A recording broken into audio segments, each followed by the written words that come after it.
오늘 3단원 7번째 만남 성령 충만한 삶 2번째 시간 갖도록 하겠습니다. 그래서 워낙은 이제 다음 주에 시험을 이기는 삶으로 넣어가려고 했는데 성령 충만한 삶이 너무 좋잖아요. 그래서 오늘과 다음 주 이렇게 나눠서 짧게 진행을 하도록 하겠습니다. 우리가 계속 그리스도 중심의 삶을 어떻게 살 수 있을까? 오늘 성령 충만이라는 주제까지 계속해서 이어져 오고 있습니다. 우리 요점 한 번 더 같이 읽겠습니다. 시작. 그리스도인이 승리하는 신앙생활을 하기 위해서는 성령 충만이 필요하다는 것을 깨닫는다. 성령 충만은 무엇이며 이를 받기 위한 방법이 무엇인지 안다라는 것이 핵심이죠. 그래서 이 내용들을 우리가 두 부분으로 나눠서 살펴보도록 하겠습니다. 성령 충만한 삶은 우리의 삶의 가장 큰 또 소원이고 목표고 또 하나님의 명령이자 부르심이죠. 오늘 성령 충만이라는 것이 무엇인지, 지난주는 그래서 제가 객관적으로 성령에 대해서, 성령은 삼위일체의 하나님이시고 특별히 성령님은 인격적인 분이시고, 그러나 성령님은 또한 이 능력과 힘으로 또 존재하시는 분이시다라는 것을 제가 잘 설명을 드렸습니다. 오늘 그런 성령의 충만함이라는 것이 무엇인지 오늘 교재에 잘 적어주셨는데요. 한번 같이 읽어보겠습니다. 시작. 충만이란 말을 지배를 받는다는 뜻이므로 성령 충만이란 성령님의 지배를 받고 그의 능력으로 채워지는 것을 말합니다. 성령님은 그리스도를 영화롭게 하기 위해서 오셨고 그리스도의 영임으로 성령 충만함을 받는다는 것은 그리스도로 충만하는 것이고 그리스도 안에 사는 것이며 그리스도의 삶을 사는 것이고 그의 인격과 성품이 드러나는 것입니다. 아멘. 그래서 성령 충만이라는 것을 우리 에베소서에 보면 이렇게 빗대어서 술 취함에 대해서 빗대어서 이렇게 잘 가르쳐 주고 계세요. 이 에베소서 5장 18절 말씀 한번 같이 읽겠습니다. 시작. 술 취하지 말라. 이는 방탕한 것이니 오직 성령으로 충만함을 받으라. 너희들이 살아갈 때 무엇으로 충만할 것인가를 선택하라는 것인데 술 취하지 말고 성령에 취하라는 것입니다. 성령의 충만함을 이 술 취하는 것과 어떻게 보면 비교 대조하면서 이렇게 동일선상에서 말씀하셨어요. 술 취함은 술 기운의 지배를 받는 상태죠. 제가 이 상태가 어떤 상태인지 여러분들에게 상세히 말씀드리고 싶은데 제가 경험이 적어서 제가 다음 주까지 최대한 한번 경험을 할 수가 없잖아요. 큰일 나잖아요. 그래서 하여튼 그러나 술 기운의 지배를 받는 그런 사람들 우리 길거리 가다 보면 알잖아요. 막 전봇대랑 막 권투하고 있고 막 이 땅이 막 덤빈다고 하고 왜 그렇게 추운 바닥에서 주무시고 또 막 이렇게 이런 뉴스나 이런 사건 사고를 많이 일으키시잖아요. 그러니까 자기 이 생각이 아니라 이 술의 이 지배를 받는 거죠. 그것과 이제 비교한다면 그건 부정적인 의미지만 긍정적인 의미에서 성령 충만을 받는다는 것은 또 성령의 이러한 지배를 받는 삶이다. 성령의 이끄심을 받는 삶이다라는 것입니다. 그래서 이 성령 충만을 다른 본문에서도 보면 그래서 성령을 따르는 삶, 무엇을 따라 살 것인가? 여기 보면 어떤 멋진 영화배우가 이렇게 바리깡으로 머리를 깎는 장면이 나왔는데 이 아이가 이걸 따라하다가 지금 머리가 산발이 됐습니다. 그러니까 누구를 따라하느냐에 따라서 이렇게 심각한 일이 벌어지기도 하는 것입니다. 우리 갈라디아서 말씀 같이 읽겠습니다. 시작. 내가 이르노니 너희는 성령을 따라 행하라. 그리하면 육체의 욕심을 이루지 아니하리라. 쉽게 말해서 누구를 따라 살 것이냐? 내 욕심을 따라 살 것이냐, 성령을 따라 살 것이냐, 내 이 분노와 이 감정을 따라서 살 것이냐, 아니면 성령의 생각과 그 뜻을 따라 살 거냐 결정해야 된다는 것이죠. 그래서 누구를 따라할 것이냐, 내 앞에 내 삶의 가장 이 우선순위를 누구에게 둘 것이냐라는 것입니다. 똑같은 상황이에요. 똑같은 상황인데 어떤 사람은 똑같은 상황에서 인간적으로 이거는 화낼만 해. 이거는 다 때려치고 진짜 다 뒤집어 엎을 만한 일이야 하고선 내 감정대로 하겠어. 내 느낌대로 하겠어. 내 이 인간적인 판단대로 하겠어. 하고선 다 쏟아내고 다 다투고 또 분노를 표출하는 그런 인생도 있고, 내 마음 같아서는, 내 생각 같아서, 내 느낌 같아서는 다 끝내버리고 끝장내고 싶은데, 저 마음 깊은 곳에서 성령님께서 그러지 마, 그러면 안 돼, 내가 원하는 건 그러한 행동이 아니야, 그런 말을 내뱉는 게 아니야, 너는 그런 사람이 아니야, 그런 음성을 따라. 아니지, 하나님이 기뻐하시겠는가? 성령이 내 안에 계신다고 하셨는데, 내 안에 계신 그 천지를 창조하시고 이 아름답게 세상을 지으신 그 성령께서 내가 그렇게 말하고 행동하는 걸 원하실까? 성령을 따라가는 삶, 그것이 성령 충만한 것이죠. 그래서 이 성경에 보면 성령이 인도하시는 삶, 또 반대로 육체의 일을 따라 행하는 삶, 이런 삶들이 있는데, 제가 두 가지로 설명을, 아까 그 성경 구절들을 정리해 보았습니다. 한쪽은 성령을 따라 행하는 삶이 있고, 한쪽은 육체를 따라, 이 본성을 따라, 이 죄성을 따라 삶을 사는 삶이 있는데, 그 앞에 보면 그게 이렇게 쫙 나눈다는 것입니다. 성령을 따라, 저를 따라 사랑, 희락, 화평, 오래 참음, 자비, 양성, 충성, 온유, 절제.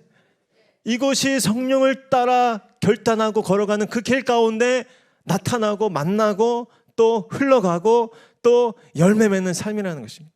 근데 육체를 따라가는 삶, 성령 상관없이 그냥 내 고집대로 내 본성 따라 사는 거지 하고서 육체를 따라가면, 따라서 음행, 더러운 것, 호색, 우상숭배, 주술, 원수 맺는 것, 분쟁, 시기, 분냄, 당짓는 것, 분열함, 이단, 투기, 술 취함, 방탕함, 이렇게 난다는 것입니다. 여러분, 그러니 지금 누구를 따라가셔야겠습니까? 성령을 따라 행하시는 여러분 되시기를 축복합니다. 이렇게 그 결과가 너무나도 극단적으로 다른 것이에요. 작은 차이지만 그 순간의 찰나에 내 본성을 따라 행할 것인가, 성령님을 기억하고 성령님을 따라 살 것인가에 따라서 이 인생의 이 결과가 너무나도 크게 차이가 난다는 거예요. 여러분, 성령을 따라 행하시는 부모님들이 되시기를 축복합니다. 우리 자녀들이 성령을 따라 행하는 삶을 사는 우리 자녀들 되기를 소원합니다. 그래서 마틴 로이드 존스 목사님이, 유명한 우리 청교도 목사님이신데, 이렇게 말씀하셨어요. 술은 억제제다. 우리의 모든 기능을 마비시킨다는, 두뇌에 있는 모든 것의 최중심. 이 목사님은 의학 박사님이셨거든요. 최중심부를 억제한다. 사람에게 자제력, 지혜, 이해력, 분별력, 판단력, 몸의 균형, 사물에 대한 평가력, 사람들과 어울려 관계 맺을 수 있는 능력, 그 모든 것들을 다 억제하고 마비시킨다는 거예요. 그래서 제멋대로 살면서 아까 얘기한 육체의 열매를 맺는 것이고, 그러나 성령은 정반대의 일을 한다는 것이에요. 우리의 모든 기능, 이거는 죄성에 오염된 우리 기능이 아니라 하나님께서 태초에 우리에게 부여하신 하나님의 형상, 그 창조의 형상, 그 하나님의 형상을 다 회복시키신다는 거예요. 정신과 지성과 마음과 의지, 이런 것들을 활성화시켜서 어떻게 보면 정말로 이 똑똑한 사람, 정말로 이 분별력 있는 삶을 살게 하는 것입니다. 그래서 성령 충만에 대해서 오해를 하면 안 되는데, 우리가 뭐 집회 때 뜨겁게 기도도 하고 통성으로도 열심히 예배도 드리지만, 그러나 자칫 이 성령 충만을 종교적인 어떤 신비 체험의 상태, 어떤 무아지경에 빠지는, 막 향 피우고 막 이렇게 막 내 자신을 완전 잃어버린 그런 상태를 이 성령 충만이라고 이야기하는 것이 아니라는 것이. 또 한편에 극단적으로는 완전히 메마른, 완전히 목석 같은 그런 이성적인 상태도 또한 이 성령 충만의 상태가 아니라는 것입니다. 성령 충만의 이 외적으로 나타나는 표현은 사람마다 다를 수 있는데, 이러한 극단적인 오류로부터 우리는 주의해야 한다라는 것입니다. 그래서 많은 이야기들이 있지만 어쩌면 이 부분이 결론과도 같은 부분인데, 어떻게 성령 충만을 검증할 수 있는가, 그리고 스스로 체크할 수 있는가 했을 때, 여러분 지금 한참 이 봄날이 되어서 지금 벌써 이 꽃봉오리에 꽃이 맺히고 이 진달래 개나리가 피고 막 어제 남쪽에는 벚꽃도 이제 폈다고 하더라고요. 근데 여러분 생각해 보세요. 겨울 동안에 보면 살아있는 나무든 죽은 나무든 할 거 없이 다 이렇게 생겼어요. 네, 딱 보면 다 죽은 나무 같아요. 잎도 다 떨어지고 꽃도 다 떨어지고 열매도 나타나지 않죠. 겨울에 보면 다 죽은 나무 같아요. 그런데 이렇게 봄이 되면 살아있는 나무는 어떻습니까? 싹이 나고 꽃이 피고 열매를 맺는 거예요. 그러니까 어떨 때 보면 환난 나가고 힘든 일 당하고 뭐 살아가는 모습 보면 다 똑같아 보여요. 그러나 결정적으로 성령의 사람, 성령의 충만한 그 사람에게는 열매가 있고 또 꽃이 피고 잎이 난다는 것입니다. 그래서 아까 이야기했던 그 성령의 9가지 열매가 맺히는 것이 우리의 삶의 목표가 되어야 하고 또 그것으로 우리는 성령 충만의 증거를 삼아야 한다라는 것입니다.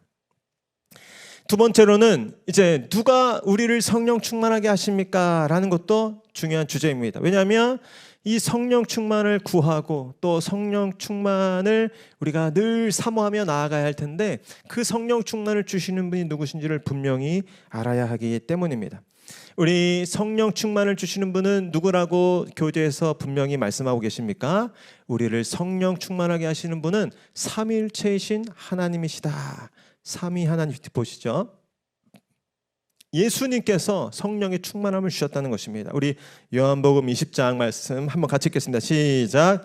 이 말씀을 하시고 그들을 향하사 숨을 내쉬며 이르시되 성령을 받으라. 예수님께서 숨을 내쉬시며 성령을 받으라고 하셨죠. 예수님께서 마치 태초에 하나님께서 아담을 흙으로 지으시고 그 코에 생기를 불어넣으셨잖아요. 그런 것처럼 예수님께서도 이 제자들, 이 두려워하는 제자들에게 부활하셔서 나타나셔서 이 숨을 내쉬면서 이 성령을 받으라라고 말씀하셨죠. 그래서 이 성령은 이 생명이라고도 얘기할 수 있어요. 살리는 영, 이 살아나게 하는 영, 정말 이 생명다운 생명을 살게 하는 영이 바로 성령님이신 것입니다. 예수님께서 명령하신 그 성령을 다 받으실 수 있기를 축복합니다. 그래서 마치 이 성령을 어떤 분은 천국의 산소호흡기다라고 표현하기도 하세요. 그래서 성령이 임하는 곳마다 죽은 영혼이 살아나고 깨어나고 또 이 하나님을 향하여 예배하고 찬양하기 시작하는 그런 일들이 일어나는 것이죠. 또 이 본문과 이제 견주어서 구약에 우리 공목사님께서 좋아하시는 본문이잖아요. 에스겔, 그 많은 뼈가 가득한 그 에스겔 골짜기에 이렇게 이 무덤이 가득했는데 그러나 어떻습니까? 이 하나님께서 명령하셔서 생기야 사방에서 불어와 살아나게 하라. 우리 같이 한번 읽어보겠습니다. 시작. 또 내게 이르시되 인자야 너는 생기를 향하여 대언하라. 생기에게 대언하여 이르기를 주 여호와께서 이같이 말씀하시기를 생기야 사망에서부터 와서 이 죽음을 당한 자에게 불어서 살아나게 하라 하셨다 하라. 이에 내가 그 명령대로 대언하였더니 생기가 그들에게 들어가매 그들이 곧 살아나서 일어서 서는데 극히 큰 군대더라. 아멘. 이렇습니다. 마른 뼈, 바짝 마른 그 해골과 마른 뼈들이 하나님께서 대언하게 하신 그 생기가 사방에서 불어와 들어갔을 때 그 마른 뼈가 살아나서 일어나 극히 큰 군대로 나아갔다라는 것입니다.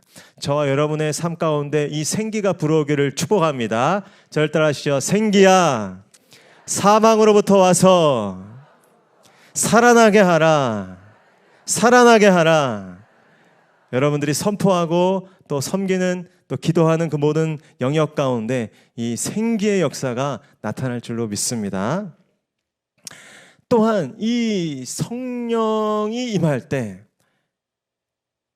어떻게 임했던 것을 보게 됩니까? 초대교회 우리 사도행전 같은 데 보면 이 예루살렘 말고도 저 이방인들의 지역인 사마리아 땅에도 이 복음이 전해지기 시작했다는 소리를 듣고 베드로와 요한을 급하게 파견합니다. 그리고 베드로와 요한이 그곳에서 이 안수를 했었죠. 우리 사도행전 8장 17절 같이 읽겠습니다. 시작. 이에 두 사도가 그들에게 안수함에 성령을 받는지라. 안수할 때 또한 성령이 임했다라는 것입니다. 예수님의 이름으로 두 사도가 복음을 전하는 가운데 안수하였을 때 성령이 그들 가운데 임하는 것이 어떤 형상이라든지 어떤 양상이라든지 이렇게 드러났다라는 것입니다. 증거됐다는 것입니다. 여기 그림을 보면 이 사마리아 땅에 이 사도 요한과 베드로가 가서 지금 안수하면서 이 복음을 듣는 그 이방인들에게 기도할 때 막 성령이 임하고 또 이렇게 뒤집어지는 역사들이 나타나고 있죠. 그래서 저 병든 자들도 고침받고 있고 막 이렇게 역사들이 일어나고 있습니다. 근데 그 옆에서 검은 시커먼 옷을 입고 이게 뭔가 손에 돈주머니를 쥐고 이렇게 물어보는 사람이 있어요. 저 사람 누굴까요? 마술사 시몬이라는 사람이 그 성령을 받는 광경이 너무나 놀라우니까 베드로님 저도 이 일을 행할 수 있도록 이 돈을 주고 좀 저에게도 이걸 좀 전해 주십시오 라고 이야기했다가 베드로 사도한테 엄청 혼나고 이 꾸짖음을 받는 장면이 지금 이 그림에 나타나 있습니다. 그래서 하나님의 사도들을 통하여서 이렇게 성령이 안수기도를 통해 임하는 것들이 실제적으로 일어났지만 그러나 한 가지 주의할 것은 이렇게 시몬처럼 그런 행위를 어떤 성령의 역사를 돈 주고 살 것처럼 어떤 인간의 힘으로 하는 것처럼 그렇게 하는 것은 아주 잘못된 성령을 모독하는 일이다라는 것입니다. 그래서 중요한 것은 성령의 충만에 있어서 하나님의 역사와 사람의 역할, 하나님의 역사와 사람의 역할을 혼동해서는 안 되는 것이죠. 분명히 짚고 넘어갈 것은 성령을 주신 분은 하나님이시지 사람이 아니다라는 것입니다. 만약에 안수기도를 통해서 성령 받는 일이 일어난다면 그것은 그 사람의 개인의 어떤 능력이나 영성이라기보다는 그를 통로로 사용하시는, 그를 도구로 사용하시를 기뻐하시는 하나님의 역사다라고 우리는 알아야 하는 것입니다. 그래서 너무 사람에게 주목할 필요도 없고 또 우리가 기도해야 할 때 나는 할 수 없어. 나는 아무 능력이 없어. 내 인간적인 모습 때문에 기도해야 할 때 또 주저하지 마십시오. 우리는 그저 도구일 뿐이라는 그 담백한 고백을 가지고 하나님께서 나를 사용해 주시기를 원하며 안수 기도할 때 하나님께서 기뻐하시면 그 얹은 손을 통하여서 성령이 부어지고 또 성령의 충만함이 임할 줄로 믿습니다. 그래서 바라기는 우리 교육자들이 안수 기도하잖아요. 저도 그래서 그 안수 기도할 때는 아주 간절히 기도합니다. 하나님 나를 통로로 사용하여 주십시오. 나를 도구로 사용하여 주십시오. 여러분들도 집에서 자녀들 이 학교 가고 등교할 때 안수기도 해 주십시오. 하나님께서 여러분들의 그 자녀들을 향한 축복의 통로로 성령의 충만함의 통로로 여러분들을 사용하여 주실 줄로 믿습니다. 또 세 번째는 어떤 이 사건이 등장합니까? 우리 10장 44절 말씀 같이 읽겠습니다. 시작. 베드로가 이 말을 할 때 성령이 말씀 듣는 모든 사람에게 내려오시니 그랬습니다. 또 중요한 성령이 임하시는 장면 가운데 빠질 수 없는 그런 요소는 이 말씀이라는 것이죠. 성령과 이 말씀은 또 따로 뗄 수가 없는 것입니다. 성령이 임하는 곳에 말씀이 깨달아지고 또 조명을 받아서 말씀을 보게 되는 역사들이 나타나는 것이고 또 반대로 말씀을 선포할 때 예수 그리스도의 말씀을 증거할 때 그 자리에 성령이 오시고 또 임하신다라는 것입니다. 고넬료는 이방인이었습니다. 이방 군인이었어요. 그러나 이 어려운 사람들을 잘 돕고 섬기는 그 일을 했을 때 그 지역에 있던 유대인들이 이 사도 베드로에게 와서 이 고넬료를 축복해달라고 고넬료에게도 이 복음을 전해달라고 전하는 거예요. 그래서 이 베드로가 환상을 보잖아요. 또 보자기의 환상, 하나님께서 정하다고 하신 것을 부정하다고 하지 말아라. 그래서 베드로도 사실은 이 불가능한 일인데 그 이방 집에 들어가서 이 말씀을 전합니다. 예수 그리스도를 전할 때 그 고넬료가 무릎 꿇고 영접하죠. 그리고 온 가족이 자녀들까지 다 나와서 성령을 받고 아마 그 고넬료를 통하여서 그 이방 땅에 놀라운 부흥의 역사가 일어났을 것입니다. 이렇게 말씀을 들을 때 성령이 임한다는 사실을 기억하시길 바랍니다. 그렇기 때문에 여러분들 성령 충만 받기를 원하십니까? 그럼 말씀을 가까이 하시기를 축원합니다. 말씀을 듣는 자리에 또 곁에 늘 말씀을 가까이 할 때 우리가 성령 충만한 삶을 경험하고 유지할 수 있을 줄로 믿습니다. 이제 3번입니다. 마지막이죠. 왜 성령 충만을 받아야 합니까? 우리 교재에 기록된 내용을 한번 같이 읽겠습니다. 시작. 우리가 예수를 믿고 새로운 생활을 시작하더라도 육신을 입고 이 세상에서 사는 한 죄 짓는 것을 피할 수 없습니다. 그렇기 때문에 사도 바울 같은 사람도 오호라 나는 곤고한 사람이로다 이 사망의 몸에서 누가 나를 건져내랴 라고 탄식했습니다. 갈라디아서 5장 17절에 이런 갈등이 존재한다는 사실을 우리에게 가르쳐 준다는 것입니다.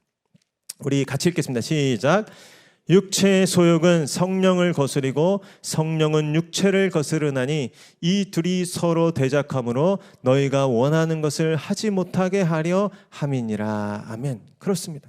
우리가 자녀들을 키울 때 그냥 그대로 내비두면 우리 자녀들의 방이 깨끗하게 계속 점점 더 깨끗해질까요? 지저분해지고 더러워질까요? 점점 지저분해지고 더러워지는 거예요. 사람의 본성이 그렇게 악하고 죄성이 많다는 것입니다.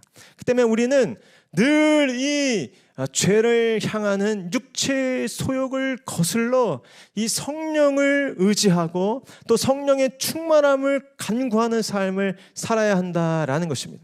육체의 소욕과 성령의 소욕이 이렇게 적대 관계에 있기 때문에 우리는 그저 어떤 이 가만히 있는 정도가 아니고 어떻게 해서든지 성령을 따라 성령의 충만함을 경험하도록 늘 성령의 충만함을 갈망하고 소원하는 삶을 살아야 한다라는 것입니다.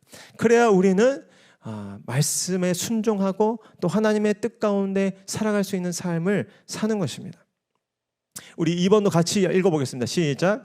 때때로 자연인에게 있는 양심적인 생각이나 윤리적인 행동으로도 갈등을 이길 수 있습니다. 그러나 육신을 입고 있는 한 우리의 힘만으로는 영적으로 결국 패배할 수밖에 없습니다.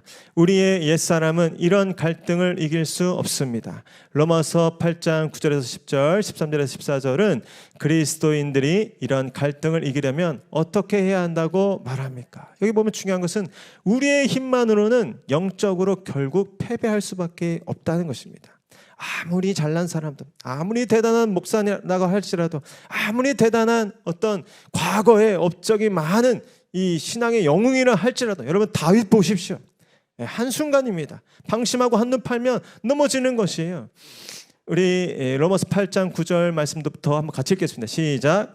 만일 너희 속에 하나님의 영이 거하시면 너희가 육신에 있지 아니하고 영에 있나니 누구든지 그리스도의 영이 없으면 그리스도의 사람이 아니라 또 그리스도께서 너희 안에 계시면 몸은 죄로 말미암아 죽은 것이나 영은 의로 말미암아 살아있는 것이니라. 너희가 육신대로 살면 반드시 죽을 것이로되 영으로서 몸의 행실을 죽이면 살리니 무릇 하나님의 영으로 인도함을 받는 사람은 곧 하나님의 아들이라. 아멘. 그래서 거기에 빈칸에 넣을 것은 우리 안에 성령이 거하셔야 한다라는 것입니다. 이 육체의 소욕과 늘 이 전쟁 가운데 있는 우리 성도들은 어떻게 해서든지 우리 안에 계신 성령님을 시시로 때때로 붙잡고 또 의지하는 삶을 살아야 승리하는 삶을 살 수 있다라는 것입니다. 그래서 이렇게 우리가 교회도 시마다 때마다 특별 새벽 기도회다, 성령 집회다, 우리가 모이기를 힘쓰고 이렇게 처절하게 기도하고 매달리는 것은 우리가 그래야만 그 시간들이 우리를 지키고 또 우리를 살게 하기 때문입니다. 여러분, 이 장면을 보면 분명하게 깨닫게 되는 것이죠. 이 삼손이라는 사람이 성령 충만할 때와 그렇지 않을 때가 확연하게 다른 것입니다. 성령 충만할 때는 어떻습니까? 지금 우리 같이 읽어보겠습니다. 시작. 여호와의 영이 삼손에게 강하게 임하니 그가 손에 아무것도 없이 그 사자를 염소 새끼를 찢는 것 같이 찢었으나 그는 자기가 행한 일을 부모에게 알리지 아니하였더라. 삼손이 이 모태로부터 충만함을 받고 이렇게 블레셋 대적을 물리치기 위한 하나님의 도구로 쓰임 받을 때 여호와의 영이 충만하게 임하자 사자가 염소 새끼 다루는 것보다 더 쉬웠다는 거예요. 여러분, 여러분의 인생 가운데 닥치는 문제의 크기가 중요한 것이 아니라 여러분이 그 시즌에 여호와의 영으로 얼마나 충만하냐, 얼마나 강력한 여호와의 성령의 사람으로 살아가느냐가 중요한 줄로 믿으시길 바랍니다. 그래서 우리는 뭐 작은 문제, 작은 상황들을 피해 다니는 사람이 아니라 우리는 성령의 충만함, 여호와 영의 충만함만 구하고 어떤 상황이 닥치든지 그것이 사자든지 염소든지 다 무찌르고 또 돌파해 나갈 수 있는 특혜와 또 특권이 우리 하나님의 사람들에게 있음을 믿으시길 바랍니다. 그 힘으로 사는 거예요. 그게 성도의 특권이죠. 특혜죠. 근데 그 삼손이 그 특혜를 업신여기고 무시했을 때 어떻게 됩니까? 같이 읽겠습니다. 시작.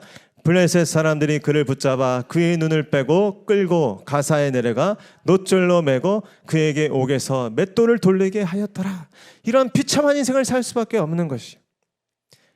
눈을 뺏기고 모든 이 시각과 이 모든 이 시선을 뺏기고 끌려가서 완전히 이렇게 피동적으로 질질 끌려다니고 놋줄로 매고 완전히 꽁꽁 매여서 완전히 묶이고 매인 맷돌만 돈 옥에서 아무 의미 없는 그 일들을 반복하면서 그 일 속에서 헤어나올 수 없는 그런 삶 가운데 빠지게. 사실은 이게 하나님 없는 삶이고 성령 없는 우리의 이 운명적인 이 모습이었죠. 죄의 종이 되어서 무의미한 하루하루를 지내는 허무한 삶, 그것이 성령이 없는 삶이라는 것입니다. 성경에 보면 어저께 제가 말씀 전했죠. 금요일날 우리가 두려운 일을 만나잖아요. 우리가 살다 보면 정말 내 군대로, 내 경력으로, 내 지위로도 감당할 수 없는 일들을 만나잖아요. 그때 그러나 하나님 앞에 매달렸을 때 야시엘이라는 한 사람에게 여호와의 영이 임하잖아요. 우리 한번 같이 읽겠습니다. 시작. 여호와의 영이 회중 가운데서 레위 사람 야시엘에게 임하셨으니 야시엘이 이르되 온 유다와 예루살렘 주민과 여호사밧 왕이여 들을지어다. 여호와께서 이같이 너희에게 말씀하시기를 너희는 이 큰 무리로 말미암아 두려워하거나 놀라지 말라. 이 전쟁은 너희에게 속한 것이 아니요 하나님께 속한 것이니라. 아멘. 여호와의 영이 충만하니까 사실은 두려운 상황인데, 사실은 이 감당하기 힘든 상황인데, 그러나 두려워하지 말라는 거예요. 그 내면에서 성령께서 자꾸 내 마음에 이 담대함을 주시는 거예요. 용기를 주시는 거예요. 확신을 주시는 거예요. 너의 하나님이 살아계시고 너의 하나님이 함께 싸우실 것이고 하나님께서 너를 지켜주실 것이다. 그러니 그 전쟁 가운데 나아가라, 마주하라 라고 우리 삶의 그 이 완전히 꽁꽁 묶여있는 걸음을 떼서 담대히 나아가게, 오히려 그 전쟁 가운데 이 칼과 방패가 아니라 이 나팔을 불면서 찬양을 하면서 이 예배를 드리면서 돌파할 수 있도록 그렇게 우리에게 담대함을 주는 것입니다. 여러분, 우리가 성전 리모델링 한참 이제 준비하고 있죠.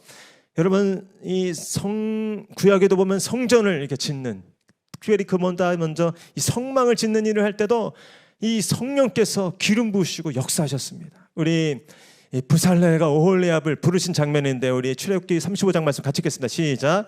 여호와께서 유다 지파 홀의 손자여 우리의 아들인 부살렐을 지명하여 부르시고 하나님의 영을 그에게 충만하게 하여 지혜와 총명과 지식으로 여러 가지 일을 하게 하시되 금과 은과 노스로 제작하는 기술을 고안하게 하시며 보석을 깎아 물리며 나무를 새기는 여러 가지 정교한 일을 하게 하셨고. 아멘.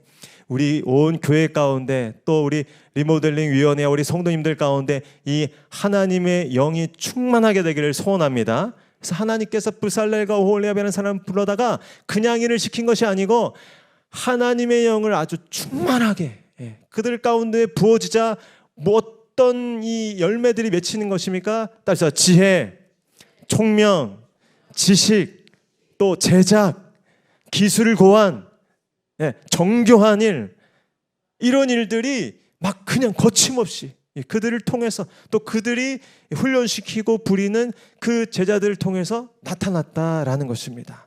반하기는 우리 교회에 또 이 책임 맡은 분들 많으시잖아요. 이 사명 감당하기 위해서 또 이 팀을 꾸려야 되고 또 리더의 자리에서 섬겨야 되는 분들에게 이 부살레가 오홀리압에게 부어주셨던 여호와의 영, 하나님의 영이 충만하게 되기를 축복합니다. 그래서 우리 이 성도들을 돌보고 섬기고 리드할 때 정말 하나님의 영에 감동되어서 그 지혜와 총명과 지식과 그 기술과 정교함으로 그 일을 감당하게 되기를 축복합니다. 여기 계신 다른 모든 성도님들도 내일부터 당장 생업의 현장 가운데 나아가셔야 되잖아요. 직장과 일터에 나아가셔야 하잖아요. 세상에 아주 출중한 스펙이 대단한 사람들과 경쟁하셔야 되잖아요. 여러분 그럴 때 그러나 기도함으로 그 일터에서 일을 시작하시길 바랍니다. 여호와의 영 성령을 구하면서 시작하시길 바랍니다. 그럴 때 성령께서 임하시면 그 모든 하루 동안에 여러분들이 감당해야 할 또 풀어내야 할 그 모든 일들을 감당할 수 있는 지혜와 총명과 명철과 그 모든 정교한 지식들이 임할 줄로 믿습니다. 그 믿음을 가지고 성령의 충만함을 구하며 나아가시는 한 주간 되시기를 축복합니다.